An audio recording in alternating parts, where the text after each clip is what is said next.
of Going All In, Get the Edge You Need to Succeed. I'm Dr. Erin McKinley, and today we have another awesome spotlight session with Nikki Beckwith from the Syracuse University Dietetic Internship based in Syracuse, New York. Welcome to the podcast. Before we get into talking about the program at Syracuse, tell us a little bit about you, your history, your journey to registered dietitian, and how you landed at Syracuse as the DI director. Sure. Thank you for having me. So I think I started with my love of food, probably in high school, and kind of took off that love by doing a lot of just home cooking. Thought that I wanted to maybe be a chef at one point. Then I worked in a restaurant, and I realized those are very long and hard hours, and kind of saw my love for science grow as I was in high school. Shadowed a diet tech at a hospital, and I instantly knew that I wanted to follow the field of nutrition. So I feel very fortunate with that I kind of knew early on where kind of my passions were. I went to SUNY College at Buffalo, also known as Buff State in Buffalo, New York. And I was fortunate to enter their coordinated program in dietetics, graduated from there, moved to Syracuse, New York, where I am now. And really needed to meet people when I first moved here. So I started taking a class at Syracuse University and went on to continue and complete my master's in nutrition science at Syracuse University. During that time, I also became a preceptor for the program. I didn't realize when I took my position here that I'd be a preceptor. It came very quickly, and it was one of the best experiences I've had as a dietitian, and it quickly became my favorite part of my job. So I was a preceptor for the program for 13 years. And when I heard that the program director of 28 years was retiring, it was like the waters parted for me.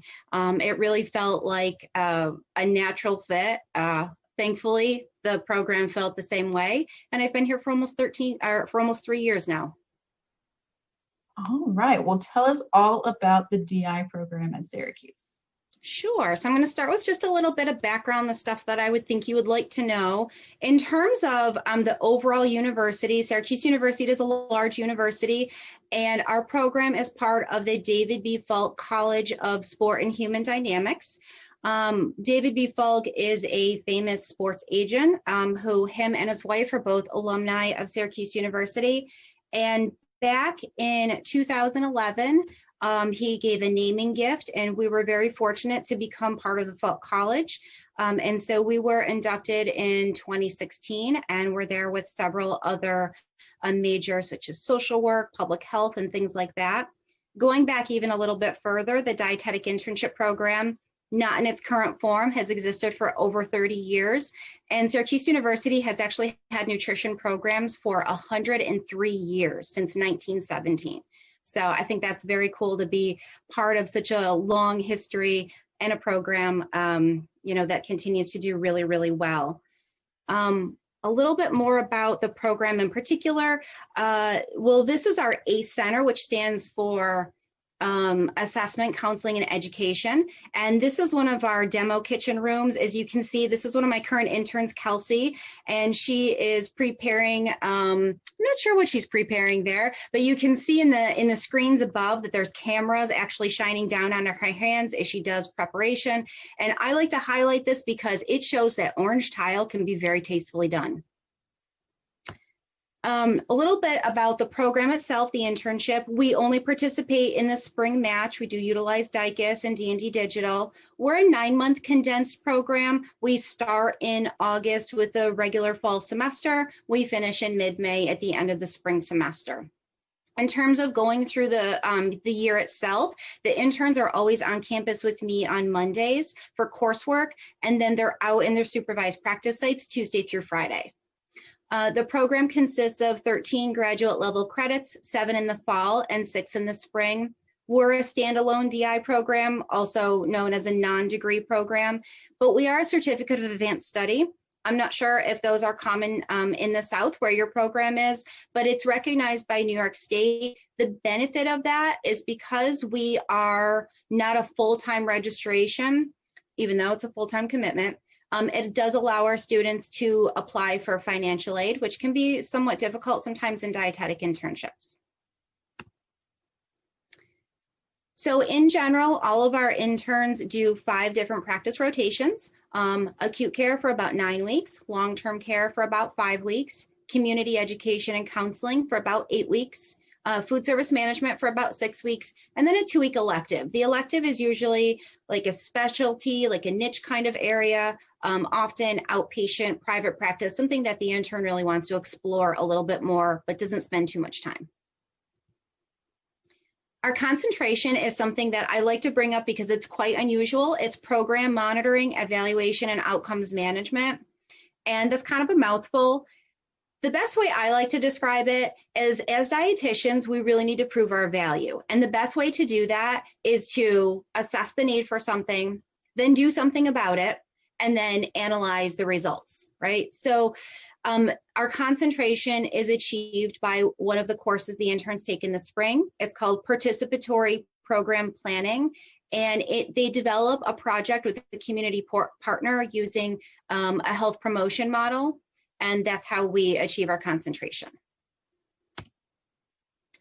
One of the things I love about our program is the resources that we have. So specifically within our college, the ACE Center, as you saw, we also have counseling rooms, we have a bod pod, we have great stadium style seating in our lecture halls. Up on one of the other floors, we have a gourmet kitchen, a teaching kitchen, and also a teaching cafe. Within our program, all of our interns utilize the Eat Right Prep program and the Gene Inman Review. Both of these are used to prepare for the credentialing exam. We also provide all our interns with the electronic subscriptions for the Nutrition Care Manual, the Nutrition Care Process and Terminology Review, and then also lots of those little A&D pocket guides and textbooks and things that they'll need to help them be successful along their way. We also are really fortunate to have 2 lecture series in our college. So usually we have one in the fall, one in the spring, and we've been able to bring in great presenters. Last year we had a dietitian from the Olympics come and share his experience. The year before, we had a local culinary chef come in and do a presentation. And then in the prior year before that, we had, her name is Emmy, she was known as America's first plus size supermodel. And so all these kinds of things just kind of add to the whole experience, which I love. We also really try to take advantage of professional conference opportunities. And I want to show you a picture of, I guess it's here. This was FNCE of 2019, and my group of interns from 2019, we all made it to Philadelphia for FNCE. And we continue to try to provide opportunities such as that. And we also participate in the NISAND meeting, which is the New York State Academy of Nutrition and Dietetics, where if their posters from their final project of the concentration course are accepted, they'll also present their posters. So I'm going to go back one here and show you one of the other things that we've been active in doing. We'd like to take the opportunity to have some advocacy visits. So this is some of my interns from 2020 with Assemblyman Barclay here in Central New York. They got to go and talk about licensure. New York State is one of those states that does not yet have licensure. And because of that, we also are unable to fulfill the opportunity for therapeutic diet order writing. So it's really important that we share that information with our legislators. And there's a picture of a visit from last year. One of the other things we do that's fun, this was a chilly day you can see in Central New York. We do a farm tour every year where it's hosted by the New York State Beef Council, and the hostess is also one of our alumni, and we get to go straight to the farm, learn about beef farming practices, beef nutrition, and also sustainability. So those are some of the kind of fun outside things we get to do. Some of the other resources I wanted to share with some of our students. This is actually a rock climbing wall that was put into our new health center called the Barnes Center at the Arch. I have yet to go on it, although I'd really like to try it someday when I'm feeling brave. We also have quite a few services, student services, career services. We have a writing center. We have an amazing library with hundreds of databases that the interns have as resources while their students to help their development and support them as they go through our program. And that's really all I wanted to share up front. This is Otto the Orange. So if you're not familiar, he's our mascot, and he's in the Well, what we have been calling the Dome, just got a new renovation, and it seems we're transitioning to calling it the Stadium these days. So we hope to get back to these large crowds once COVID has kind of had its share with us. All right, thank you. That was a quick but thorough overview. So I'll jump right into the 5 questions that I ask all the guests that come on the podcast. And these questions were put together with the help of my students to really make sure that I was asking what they really wanted to know. So my first question is, what is one thing in particular that you really love to see when you're reading a personal statement? I really like a first line that captivates my attention.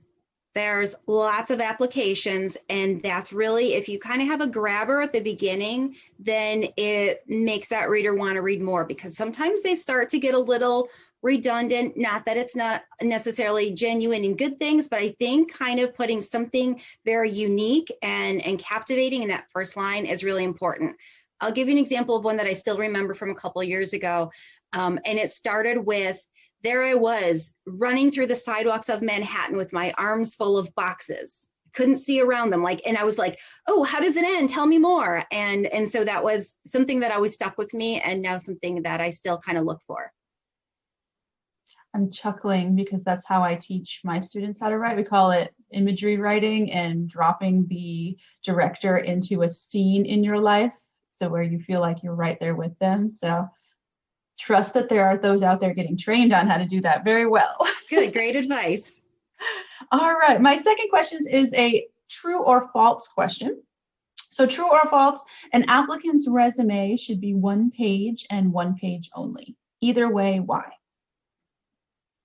I'm going to say false with a but. I would say false because I don't think you should ever shortcut yourself on the things you've accomplished. I think you deserve the opportunity to put them all down. But I also think that the stuff that's on the first page is definitely going to get the most attention. And so you should make sure that the things you really want read are highlighted on that first page. All right, that is good advice.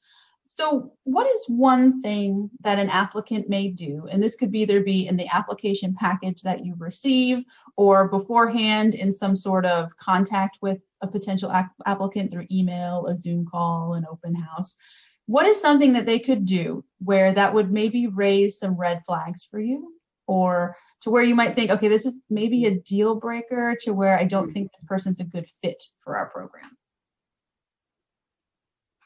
I think if I saw a lack of integrity or a lack of respect, because I think this being a pre-professional program, that one, people have to behave all the time, right? They're out there to take advantage of an internship, to build relationships and build bridges that will help them for their entire career. And if I saw that they weren't respectful, or, had that concern of, when you're out there, you're representing me and the program at Syracuse University. And if I can't trust that person because I'm worried they're going to be disrespectful, I think that would be a deal breaker. All right. So what is one area of the program that you're working to make even better for the interns? Specifically in terms of their experience, I've taken a lot of feedback from the exit interviews. And as I mentioned, I'm coming up on my 3rd year. And I've gotten feedback about certain areas of practice that they feel they had more opportunities. And so I've kind of started asking them specifically, like, what else do you wish was offered? What could we do to make the next class better, the next year better for your fellow, interns? And so some of the feedback we've gotten are, well, I'd really like an opportunity more opportunities in oncology nutrition, or I'd really like more opportunities in sports nutrition.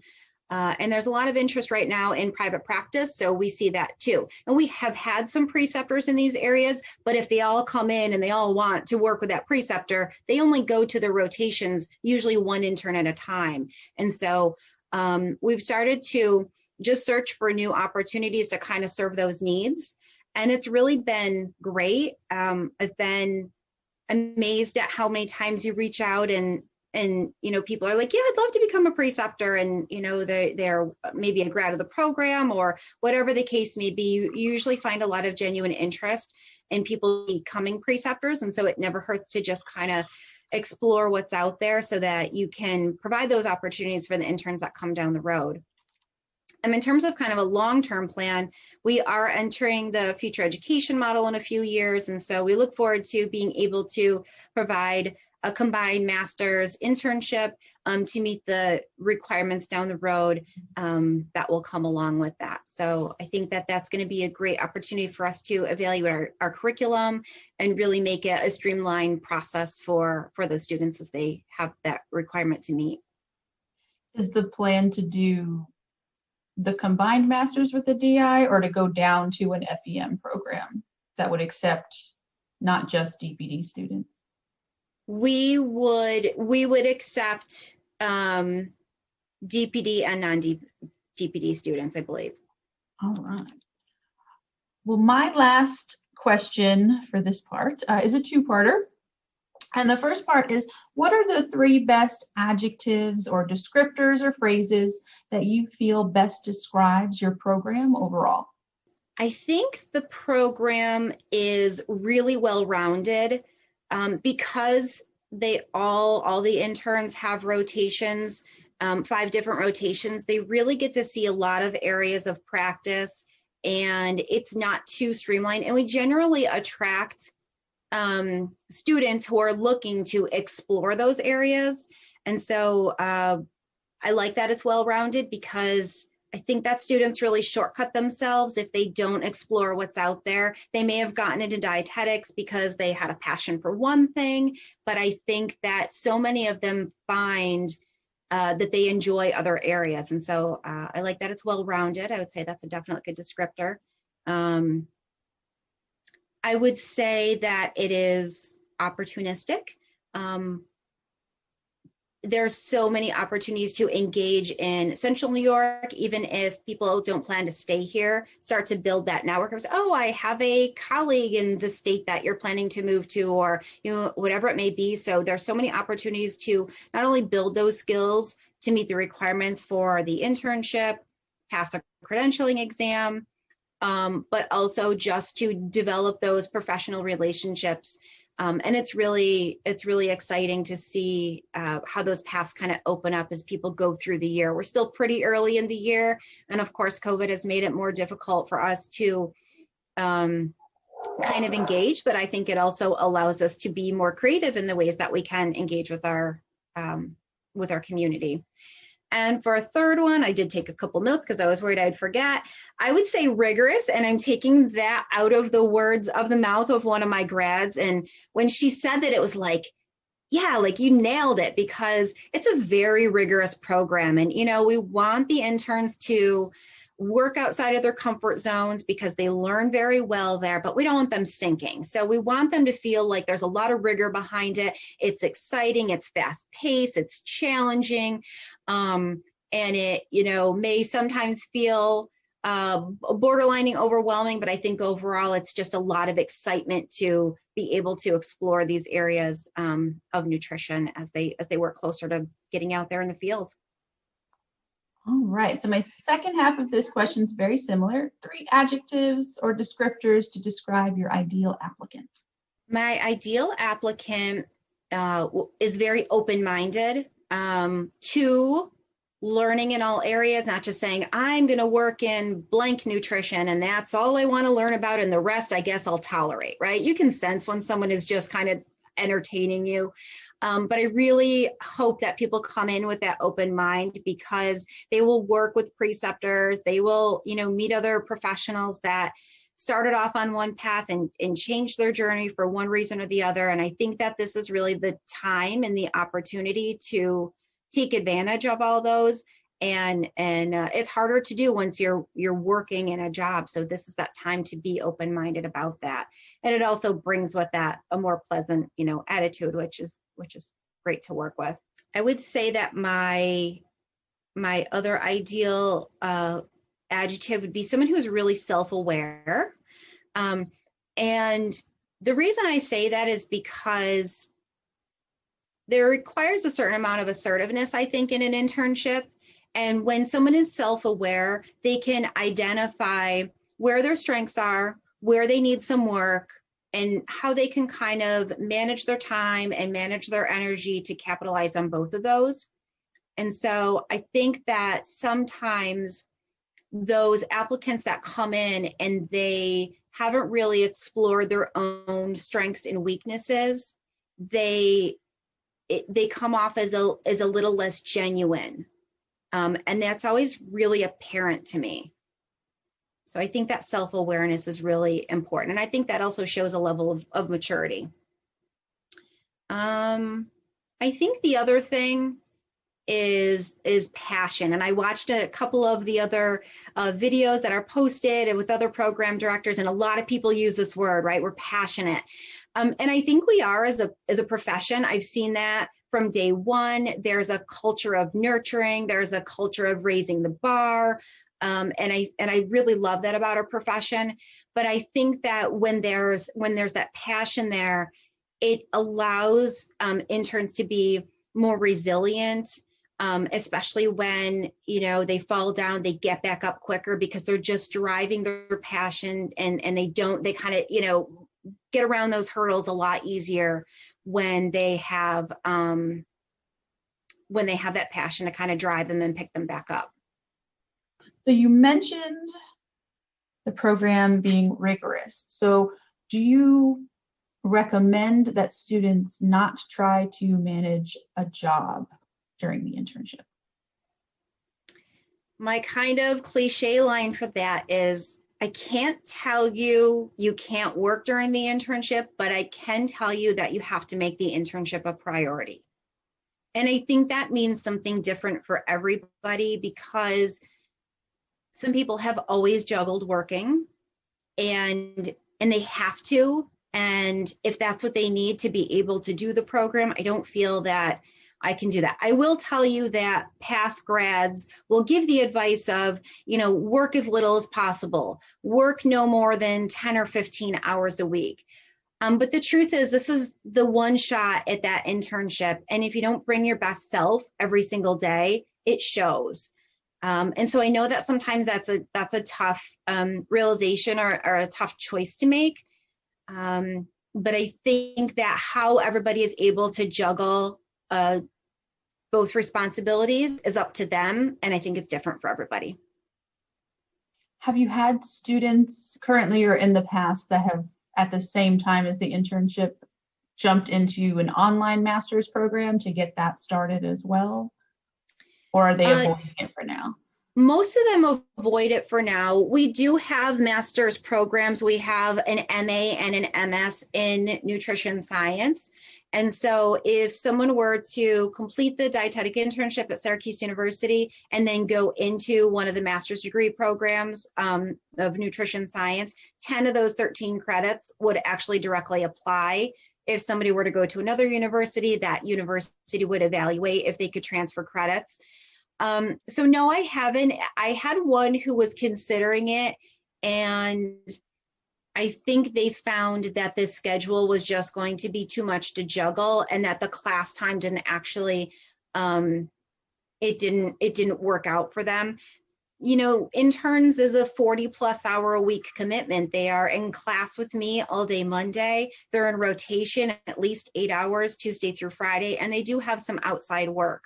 So I think that it would be very challenging. I'm not saying somebody couldn't do it, but I haven't personally experienced that. All right, we have a question from Morgan in the chat. It's a two-part. What is the cost of the program? And are there any other opportunities for funding outside of financial aid that the department might offer? Yeah, that's a great question. I meant to look up exactly what the tuition cost is right now. I know it's in my handbook. I believe that the tuition is around $21,000 for all of those credits. In terms of opportunities for scholarships, so I think most DPD directors encourage their students to apply for the Academy scholarships, which there's lots and lots of. alumni of Falk College have been given a tuition discount in past years, which has been nice. And then we are lucky enough to have an endowment of a William Allen Scholarship. And I actually have the opportunity to give one scholarship to each intern as long as they meet the application requirements. So that's a one-time scholarship of $1,200. That's in the fall. So I usually collect those applications before the program starts, and that way they can apply it for their fall tuition. Is it 12 interns that you take every year? Yeah, our maximum enrollment is 12. We have enrolled or, accepted fewer at times. I think it's important that we evaluate the resources that are in our community to make sure that we can fulfill the needs of the interns in terms of their supervised practice hours. And, but yes, our maximum enrollment is 12. And do you have pre-selects from your undergrads that you allot to that 12? We do not have any pre-selects. Oh, okay. So about how many on average that you've seen over the last few years, the number of applicants for the program? Usually between 35 and 40.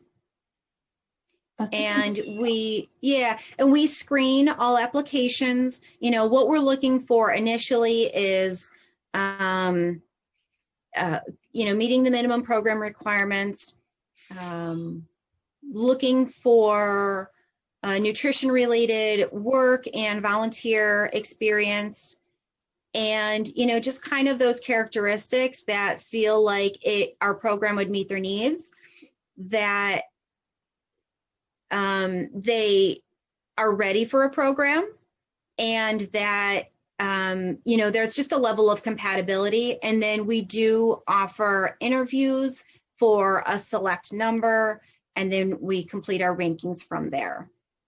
We know the internship's based in Syracuse. About how much of a radius around Syracuse would an intern have to maybe travel to certain sites? And I'm glad that you brought that up. So I'll just kind of give the geography of New York State. We're right smack in the middle of the state. We're about 2.5 hours from Buffalo. That's west. Rochester is about an hour and a half northwest. Albany is about 2.5 hours east, and then we're about a 4, probably 5 easy in traffic ride from New York City. So I'm still always kind of surprised when people are like, "Oh, you're in New York," and I'm like, "We're a state, not just a city." So we are right in the middle of the state, and our handbook says that our interns could be expected to drive up to an hour and a half radius. If we were asking that, we would basically be in crisis mode, in my opinion.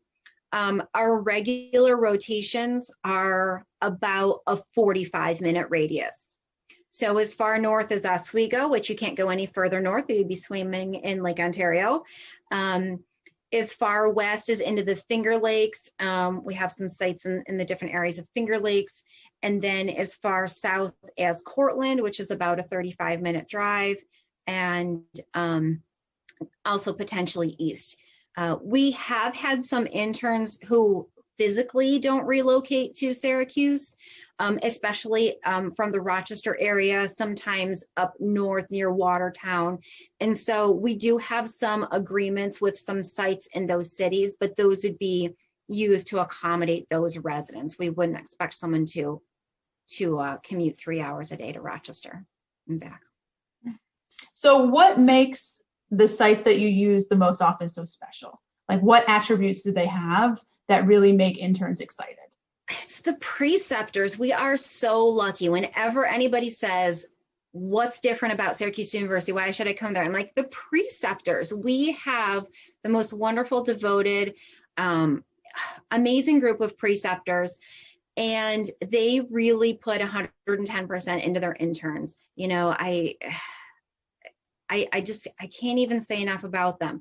And I think that when they go in, they feel nurtured and challenged and all those things that you should feel in an internship. And I think one of the things back when you had asked the question about what are you doing to improve the program, one of the things that I didn't say that came to mind, because I actually did it about 2 years ago, my first summer, is I went around And I did a lot of site visits, and I went into the offices of our preceptors, and many of them I knew from working in Syracuse. My background is largely in clinical nutrition management, long-term care, a little bit of food service. And so I've networked with some of these people that I now call colleagues and preceptors, but I never really got into their world. And so they allowed me to kind of come in and meet with them and learn about what their day-to-day is like, but also really understand what their site is like. Like, is it hectic? Is it very well paced? Like, what do you need from an intern? Because as you learn more about the preceptors, it helps you match the appropriate intern. And that's kind of a juggle that I think, an internship director faces, but it's a really fun piece of it because you can help make that just really great match. And so I think that has really been beneficial for me. And I think that I've gotten really positive feedback from the interns and the preceptors too. All right. We have one last question from the chat. So I'm sure you had to do a lot of changes in the spring for COVID. So how much of that has kind of run over into the fall? Are the students still able to be in the facilities in person, or have you had to do some more virtual things? What's changed? Yeah, I think that the toughest part has been we haven't been able to utilize a lot of long-term care sites.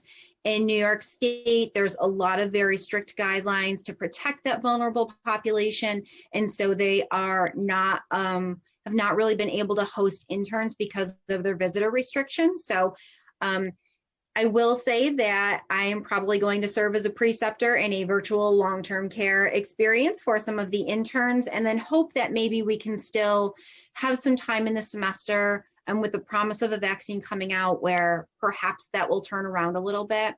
So I still work per diem for a facility, a long-term care facility, and I think that I can at least give them some basics that will help them be prepared. A lot of long-term care is getting ready for that clinical acute care rotation. So that's definitely been a big change. We have had some preceptors that because of social distancing, they just didn't have the space to let an intern in. And so in some cases, we just opted not to use those sites, which is, absolutely fine. We're all working with what we have.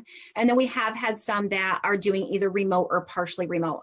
So it's not a fully remote, internship year. It's that one of their 5 rotations may end up virtual or partly virtual for a remote experience. But all of these preceptors have kind of learned how to do their jobs. They're kind of pros at it by now. And so if they're using telehealth platforms, if they're creating educational content that then they post or they, share on something like that, they've really gotten good at it. And so it allows us to use a different level of creativity that I don't think we have had to before. And I think it's actually been really positive.